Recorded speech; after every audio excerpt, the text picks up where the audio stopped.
Hi, I'm Ludo. I'm working for Rindt vehicle design, so I'm doing the metal work here. So that is the last project we've been working on. So we're building that for a customer who's gonna race the car.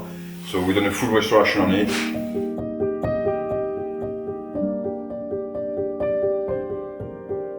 The whole front end has been changed. With new fender on it, new wing. We extend them as well. So that was one before. So we chopped them up and put some new extended one. We changed the seal, inner seal, the Ludo skin. Same for the reporter, it's a new reporter we put on with like further wings on the back. The whole inner has been restored as well. New lid.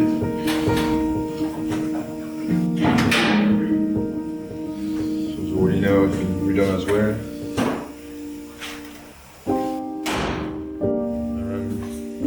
Be almost done to go to the other end for the painting now.